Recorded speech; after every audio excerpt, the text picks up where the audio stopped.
Hello there, welcome to Business Talk, the show that gives you insight into how businesses contribute to the Nigerian GDP and affect the national economy. I'm your host, Obi Inogbo. Today I have alongside me a gentleman who has over 10 years experience in the shipping industry. His experience covers Europe and Sub-Saharan Africa. He's currently the MD of Riverlake. His name is Bello Tukru. Thank you, Bello, for joining us today. Thank you very much, Obi. Thanks for having me. Okay, good. First of all, we can't ignore the pressing issue in the world today, COVID-19. Correct. How has COVID-19 affected your industry? Well, it's very interesting that you brought up COVID-19. Our industry has been affected in several ways, positively and negatively. So in our own case, we work in the tanker industry. It's affected positively, but then of course there are also negative sides to this. We have seen since February this year, when some of the cases started popping up, mostly in Europe, and also later in March into Africa. What has happened between that period is a lot of refineries shut down, and basis that oil production also had to reduce as OPEC and all their members had to cut down a lot of production to try and avoid a glut. So when that happened, the demand for shipping on tanker side went up. So there was a lot of demand from a lot of the oil companies and the major oil traders to use ships for storage. In terms of safety and what the shipping industry did within this period, in West Africa in 2014 we experienced an outbreak called the Ebola. So that was also a terrible pandemic, and a lot of measures were put in place by port health authorities and also ship operators and owners to try and protect the lives and safety of their crew. So that has actually sort of set a standard to follow when we had the COVID-19 outbreak. So a lot of ships now are required, depending on the port they're calling from, to have a mandatory 14 days quarantine.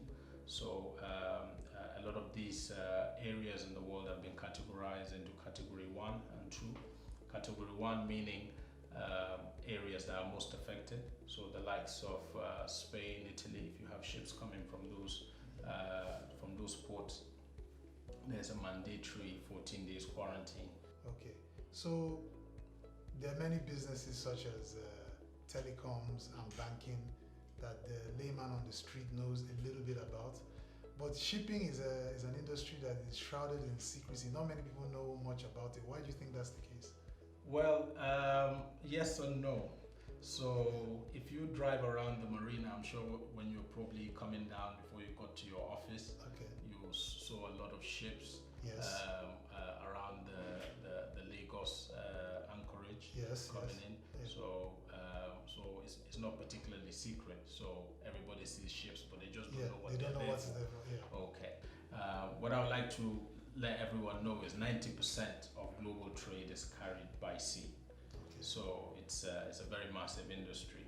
Okay. So it's the cheapest way of transporting bulk cargo, either oil or other bulk commodities like wheat, which we use for our semovita, and bread, correct. Yeah. So we're a big bread eating country. Yeah. Then things like coal, which is used for power, and iron ore for steel production. So all these commodities are moved by ships. Okay. As well as containers, of course, with all the finished goods. You're wearing a very nice suit yourself, so I'm sure this probably came on board a vessel. So in terms of secrecy, no, it's actually it's just a case of people don't know what they're doing. Correct. Okay. It's a big global industry. Other than the fact that Nigeria is close to the Atlantic Ocean, where would you say we rank in terms of the global shipping scale? That's quite interesting that you ask this question. 14 years ago, the federal government embarked on port privatization, and the major purpose of this was to upgrade all the existing port facilities and all the infrastructure all around the ports. So that port privatization kicked in. A lot of operators and private companies came in and took over terminals in Lagos, in Calabar, in Warri, and in Port Harcourt. In doing so, they upgraded a lot of these facilities with cranes and other cargo handling equipment. And in return, the federal government was able to earn more money in terms of cargo throughput and more taxes. On the global stage, we're still improving, but then that's not to say that they've not been positives or changes or measures that have been put in place by the government. The government has actually supported this sector over the past 14 years, and based on that, we've seen improvement in a lot of cargo handling equipment around the ports. Nigeria is now beginning to export likes of cement, and other bulk cargoes like clinker will also be exported from Nigeria very soon. And this has a lot to do with a lot of all the investments that have happened. However, it's also important to note that from the early 2000s to 2008, global trade itself increased and doubled. So it was important for us to also move with the times, so that our ports and our facilities can be able to handle big ships.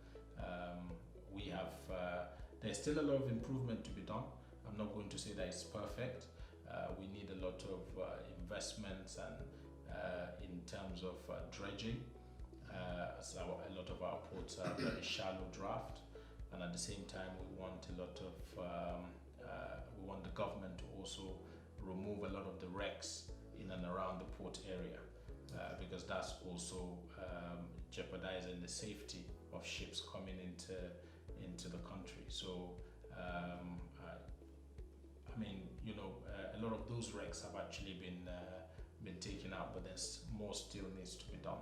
And we need to at least to have cleaner seas and more safe ports. Steps are being taken. Steps are being taken. We're not there yet, but we are things are being put in place. Slowly but surely. Okay. Yes, correct. You mentioned earlier that shipping 90%. I didn't actually know that 90% of the world's transportation is done by shipping. Correct. Nigeria has a Ministry of Transportation. Aviation is transportation, but aviation has its own ministry. There's a Ministry of Aviation in Nigeria. Why do you think there's no Ministry of Shipping in Nigeria? Well, there was a proposal under the government of President Goodluck Jonathan.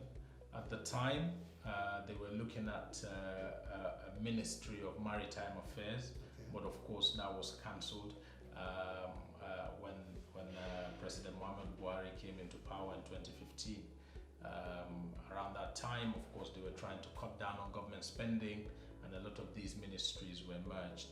But I think the Minister of Transportation over the years have done a good job in terms of managing this particular sector. We also have a lot of other agencies that support shipping, like Nigerian Maritime Administration and Safety Agency, and the Nigerian Ports Authority, as well as Nigerian Shippers Council. So if you had your way, you wouldn't make a shipping ministry?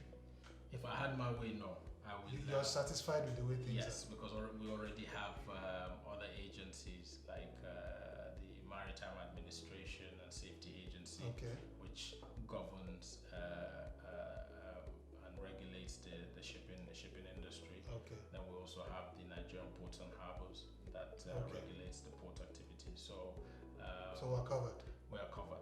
We are covered. But we need to be giving more attention. That's More funding. More funding. Okay. Yeah. Do you hear that, federal government? You need to give the ministry, you need to give shipping in Nigeria more funding. It's been great having you on the show today. Thank you so much for giving us and viewers insight into what shipping is all about. Thank you for your time. Thank you. Thank you very much, Obi. Okay, so that's it today on our episode of Business Talk. Remember, until the next episode, mask up and stay safe.